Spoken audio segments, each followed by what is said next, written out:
Welcome to another episode of the podcast. Today we are in Patterson Hall in University of Memphis, and I am chatting with Danian Jerry. And Danian is a writer, and writer, or musician at all? Yeah. A little bit of a musician. I thought so. Mm-hmm. So tell me a little bit about yourself and creatively what you do. Okay. I write mostly fiction, and right now I'm working on like my thesis, which is like really like my first novel. So it's something I've been working on like really probably since like 2012 a little bit. So you read part of your novel at a fundraiser at Crosstown Arts, and tell me a little. I really enjoyed it. Tell me a little bit about the story and Okay, yeah. Well, it's a story. It's called The Blues Woman, and the protagonist is a woman, obviously, but it's like her husband is a blues musician, and he plays down on Beale Street, and he's been playing down there for a while. Like he's been playing down there like since like the 50s. Up until like 2000. I mean, he starts playing there like when he was a kid, just so on and off, and then like so it starts off one day. She comes home and she expects him to be at work, to be down on Beale Street playing. And when she comes home, she finds certain things of his that makes her think that something's happened. Things that she feels as though he would have taken. She comes home and finds his horn, like still in the case in the den, and his truck is in the driveway, and so she starts to get worried. I mean, and she's like 65 years old. He's like 66, 67. So where did the story kind of come from? Is this personal experience at all, or is it comes from like some family members of mine. Do you have family members that played on Beale Street? Yeah, I got family members that's musicians. Yeah. What you're a musician too, right? Yeah. What do you play? I'm kind of like from the hip hop generation, so I just like know how to program drum machines and sample records, stuff like that. Oh, okay. Yeah. So how'd you get started writing then?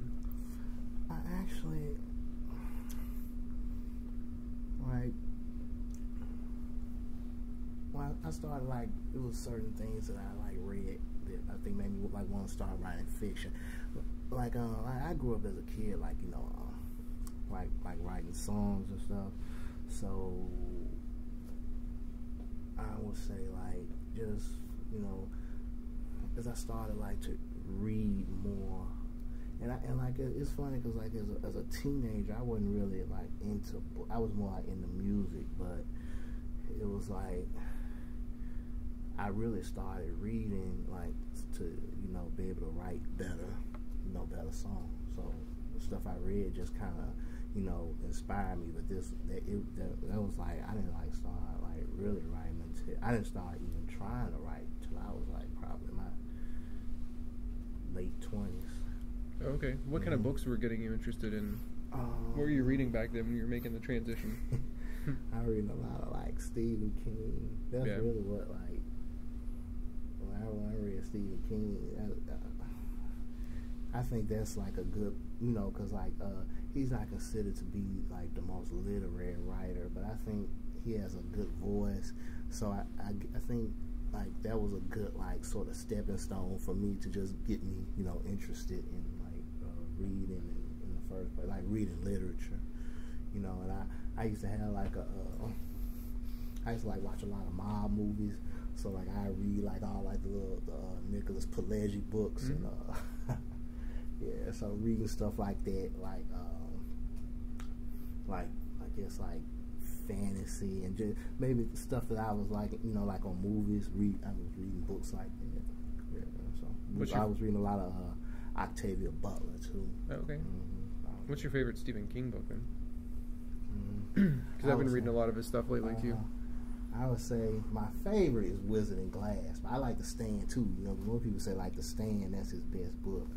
But I like he has a book called Wizard and Glass. It's like the fourth book in the Dark Tower, and to me, it's the best one. A lot of other people say it's the best one too. It's like the last one he wrote before like he had that accident. Yeah.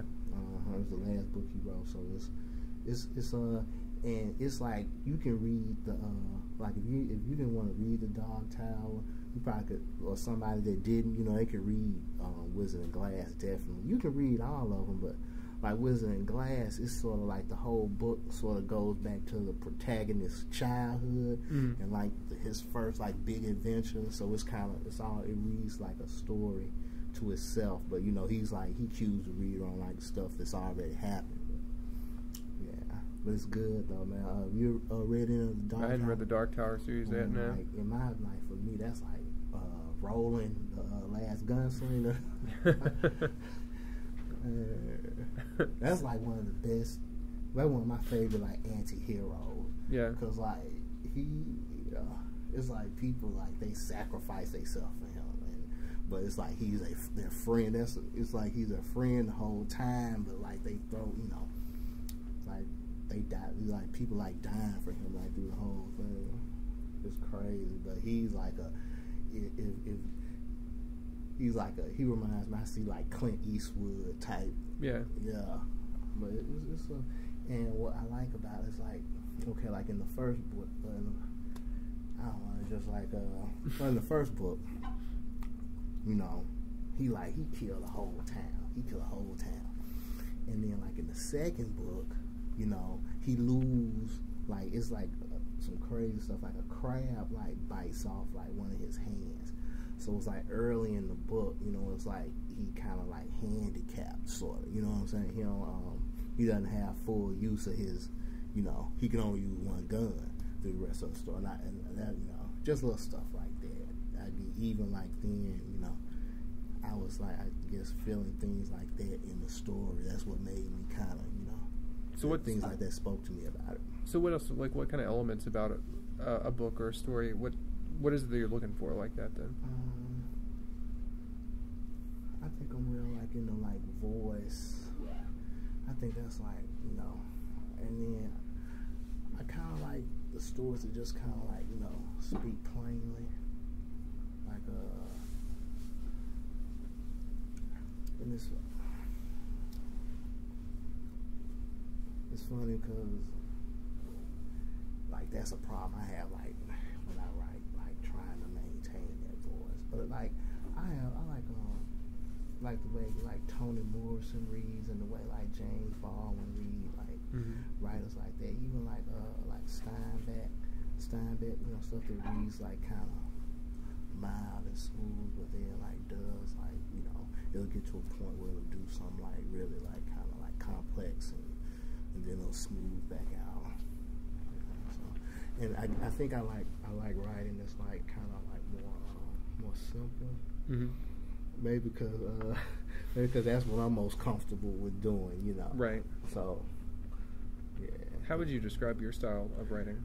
I think I try to use, even though people say like, you know, sometimes like people, you know, they'll say like I use like too much figurative language sometimes. So that's something I'm trying to cut down on. But I try to like, the voice that I hope for is to like have one that's like very like even. So, you know, I try to use as like few words as possible. To be honest, I try to like use like the words I'm comfortable with using, you know. And I think at times when I've done my best is like times when I've like gotten my structure right, and you know, where like I have a problem sometimes like not that the images aren't clear, but sometimes I have like too much stuff going on, you know, and it'll like kind of, it'll make it where you know, sometimes it'll draw the reader back. So when I don't do that, I think I like it's like image driven. So I try to like, you know, just like render, you know, like an image, and try like not to, you know, the only thing to give away is like the interiority of it, but not try to just say what it is. Just, you know, just show how it feels. That's one thing I think really came through in the sample that you read was I could picture the entire setting very easily. I got the emotion of what was going on, and like you said, it wasn't weighed down by a lot of unnecessary description. Like the details that you gave were exactly what I think the reader needed. How do you do that? Do you have to weed through stuff? Do you have to write it and chop it, or? Yeah, and it's a lot of times, you know, I have like a tendency to like want to put stuff in there after but you know, I just like try to keep doing it over and over, and then to be honest, like there's like there are certain things I like read like right before I write, and not to say I try to sound like them, but you know, it's stuff that like is, you know, a direction that I know that I'm trying to go, and that might just, you know, betray my training, you know, because they kind of like beat you over the head with that stuff, but it does help, you know. That's why I do it. I mean, so I would say, to be honest, I mean, I think just like it's a bit like stuff that I've worked on a long time and worked on a lot. I think that's how I get there. So I have to work on it because when I first started, like it's, you know, like whatever. But so what have you written up to this? You've written stories? Yeah, I've written that novel, and I've written not written the novel, but you know, I started on it. A good way through the first draft, like, and I have a deadline to finish the first draft by December. So, and like, I have to like do edits on it, like, and hopefully I'll be through with all that by next spring. So, you know. How do you think that's going for you? Is it a lot of pressure? Is it? Yeah, yeah, because like I gotta finish it, and I'm not even. Maybe I'm a little bit further through the story than I realized. I just see so much more going on, but you know, I know I'm gonna have to cut a lot of it out anyway. But so you started writing this in 2012. You said.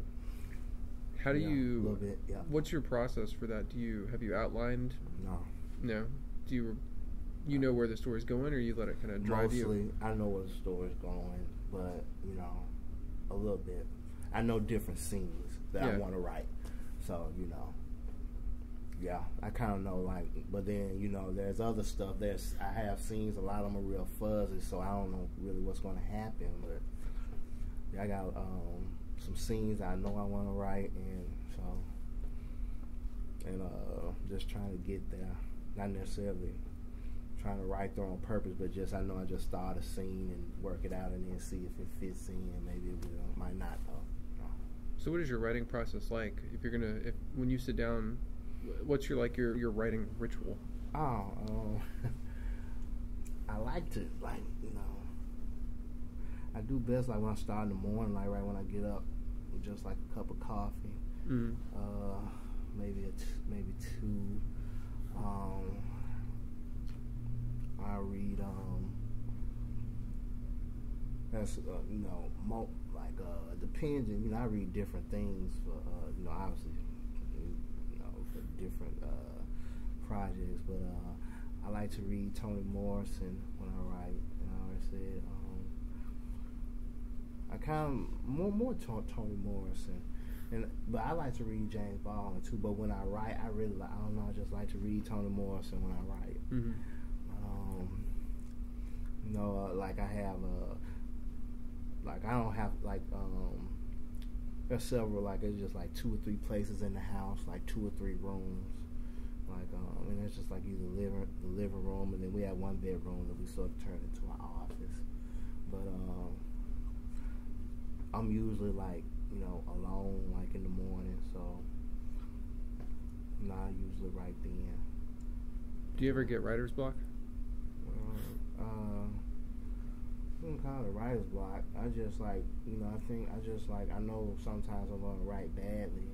You know, even if it's Like I don't like even if the stuff's not good, you know what I'm saying? I didn't mean to say, you know what I'm saying? Now even if the stuff's not good, you know, I'll probably like try to keep writing. Yeah. You know. Sometimes like they do that exercise, they say, you know, just write stuck if you can't think of anything else, you know. So it's like I think I probably would, you know, get that if I was just like really like, you know, I think I'm gonna, you know, try to sit down and write something really good, and you know, but I think if, you know, if I sit down and just write no matter what, even if it's like just, you know, whatever. What kind of feedback do you normally get? Do you share your writing? Yeah. Mixed.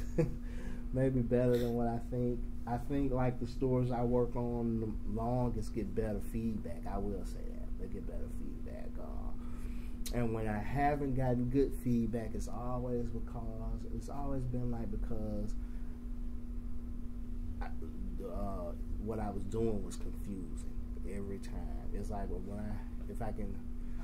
I do a lot better when I become like clear. So, and in fact, you know, I got a little like graphic novel thing I'm working on with a partner of mine. Name's Quinn McGowan, and he has his apartment in a tattoo spot around the corner on Highland, and so we have a graphic novel we're working on. Well, like, you know, I'm writing it and he's drawing it. I submitted a little bit of it to class, and that was like, I think, and I'm glad I did, because they were able to see things that I didn't, and maybe because it was, you know, a subject like kind of close to my heart, then, you know, I couldn't see it objectively, so they, you know, they were able to, and I knew it was like, I knew that there was something I was trying to do, and I knew it would be confusing, and they were like, yeah, it's confusing. So what's the difference between writing like a novel and a graphic novel then? Well, what I'm doing is different, because like with the graphic novel, I gotta, you know, I'm collaborating with somebody, and that I mean, and it's good because, you know, we bounce off each other, but that always has its, you know, challenges, because, you know, it's a meeting, so it can't be what either person, you know, just, even though I am writing it, so, you know, I have a, you know, it's like I write what I write, you know, but still, you know, you have to take things into consideration. I'm really writing it like a story, because I don't want to like have to depend on the pictures to make it good, but I want the pictures to, like, you know, still do things, enhance it, but like I want to do something where the pictures, where there's still room in between for the imagination to work, where it's just not the pictures and the words just playing off each other so close to where the person is not able to sort of picture some of it in their head, you know. So I would say just the difference between working on the novel and the graphic novel is, well, number one, like the novel I'm working on is like, it's adult literary fiction, you know, so that's what it is. But the other thing I'm working on is science fiction. So, and they're both like challenging in different ways. You know, with the science fiction, it's like building a world from scratch. So it's like I don't have just the conventions to fall back on, because it's like something I'm doing like this in the future. Mm-hmm. So it's like, you know, I create the laws of the world, but, you know, they have to be, you know, crystal clear, and it has to be fully realized. So that's what I'm working on. And the graphic novel I'm working on is a thing I'm doing. It's kind of like, it's like a sort of like a hip hop influence. I would say it's like a dystopian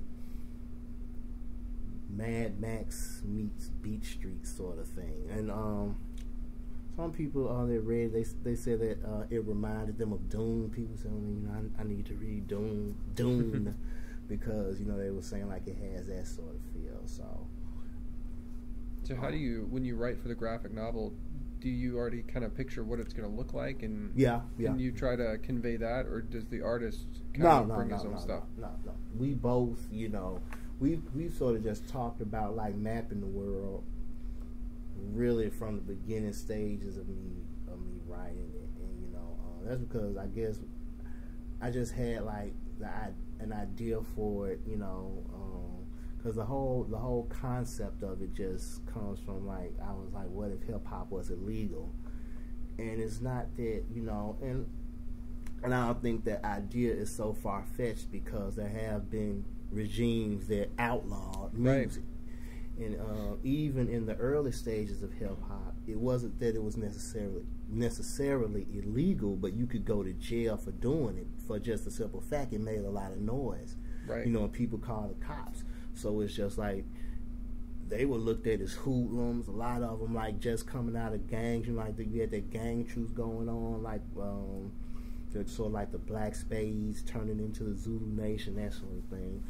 Well, the Zulu Nation, holding down, keeping peace between the gangs. So it's sort of like a natural blend anyway. Yeah, it seems like, especially in the mid 80s, kind of when it was really coming up, a lot of lawmakers were instantly trying to slap labels, and they wouldn't come out and say that that's what they were doing, but it was pretty clear. And it's like, okay, it's like Sugar Hill Gang Rappers Delight. That's really when it became okay to do hip hop. Before that, it wasn't just, they could be out in the park doing that stuff, and the police come and just lock everybody up. The people, the musicians anyway. Right. So it's like, it was a choice they made to even keep doing it.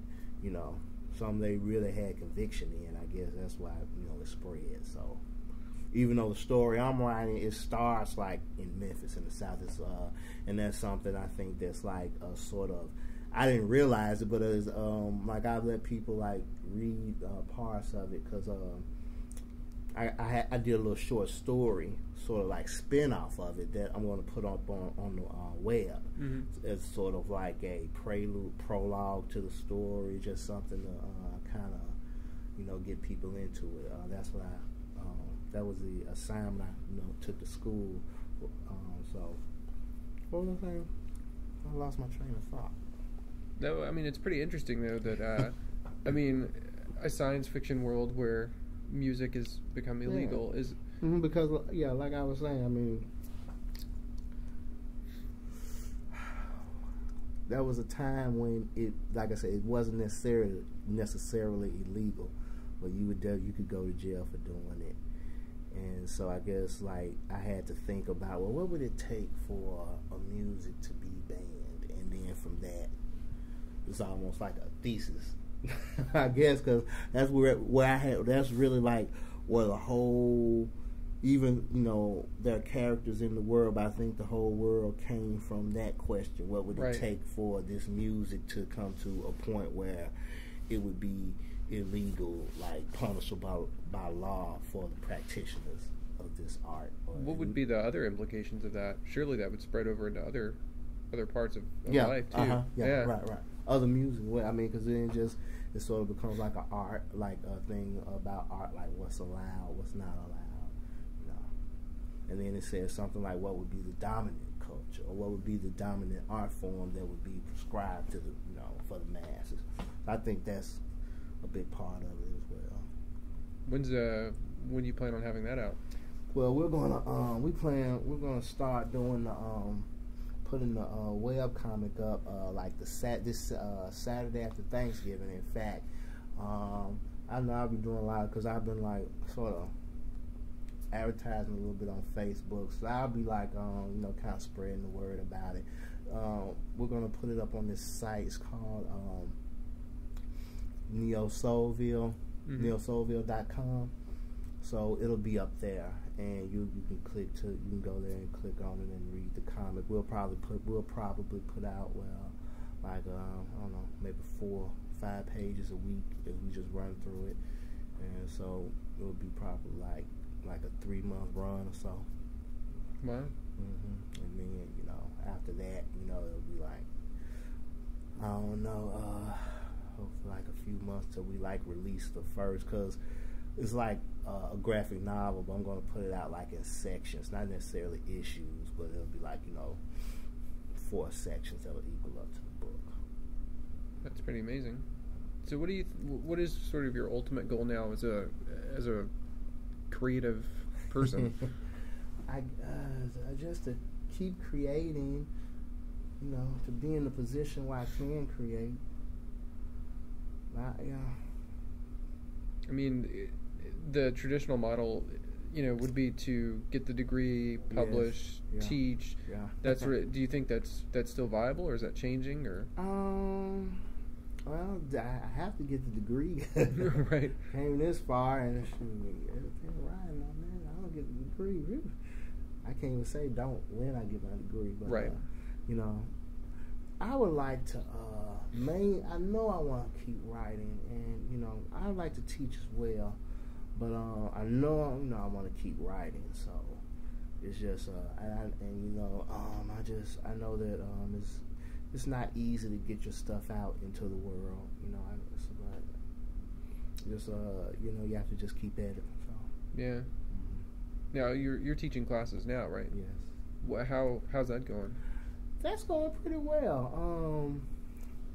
You know, it's a learning experience. This is my first year like teaching college classes, but it's definitely a learning experience. But like it's almost over. I mean, for the semester, so.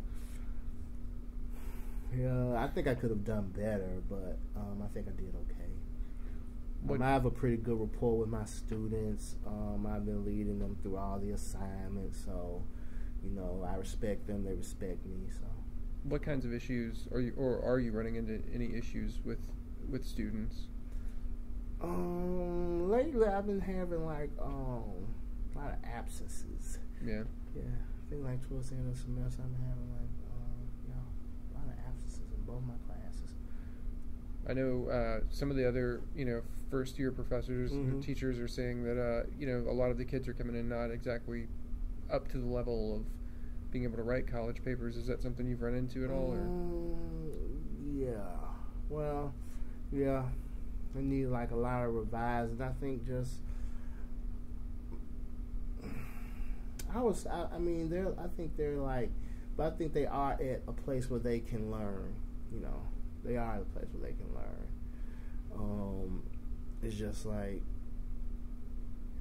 you know, I mean, English, it's not, you know, easy for some people have, you know, trouble at it, you know, so. But I would say for the most part, I would say they're pretty good, even like, you know, so. But, yeah. Do you have any goals, like personal goals as an educator? Yeah, I guess, just like, obviously to be like a better resource for my students and like to make sure that, you know, anything that, you know, they need, you know, I can like, you know, provide, you know, any type of assistance. So, you know, that's like a big part of it because, you know, they, you know, they need their professors, you know, to like, you know, because they're in the class and they're trying to get the grade, they're doing the work, you know. So, you know, I have pretty good group of students. They're very, like, they do like I don't have any that. Like all of them do the work all of the time, and I'm like, that's something I'm not even used to. Right. Because you know, I taught high school before, and it wasn't like that. So yeah. You know, that's just amazing. So that makes it a lot better because it's like that makes it where, you know, like when if I'm planning a lesson or, you know, doing, you know, grading their papers, you know, I know they're going to appreciate it. You right. know? So that makes it, that really is why I don't mind teaching, because like the students, maybe I just had like some good students this year, but like it's like they all, you know, are trying to, you know, do the work and get the grade honestly, you know. So in 5 years, if we sit down and do another one of these things, what would we be talking about then? What kind of projects would you have under your belt? Well, we'll be talking about like these two that I'm working on, you know, and man,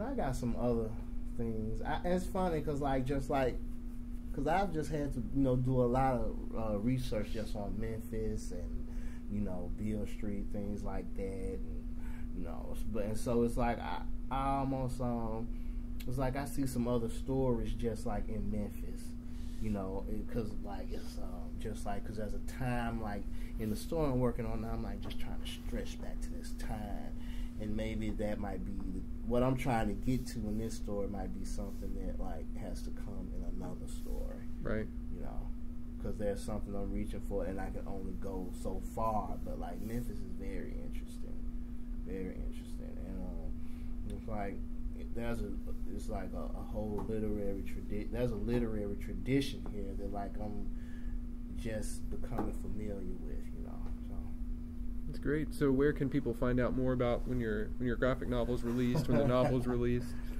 Right now, like I'm doing most of my advertisement on Facebook. I mean, so you can go on my Facebook page, Danian Jerry, at facebook.com, and or is it facebook.com/Danian Jerry? I think that's it. Yeah. Yeah, I'm sorry. It's facebook.com/Danian Jerry. And you can go to neosoulville.com as well, because they're running like a little teaser for it, like putting up pictures and posting different things. And that's what I've been doing on Facebook. Like I do this thing every Saturday. I call it because the name of the book is Son of the Iron Mike, and I do this thing on Saturday, and I call it Son of the Iron Mike Saturdays, and I put up pictures and just like random musings about the book. So that's what I've been doing to like try to, you know, gather sort of like market at least what little I can, and try to, you know, drum up some sort of like readership for it, even if it's just a few people starting out that'll read the book and, you know, give it a chance. Who I know, you know. And I'm not just like saying like people I know. It's just, you know, I'm just like sort of like not necessarily a Facebook stalker, but you know, I just, you know, people that I think might be interested, you know, I like, you know, hey, check this out.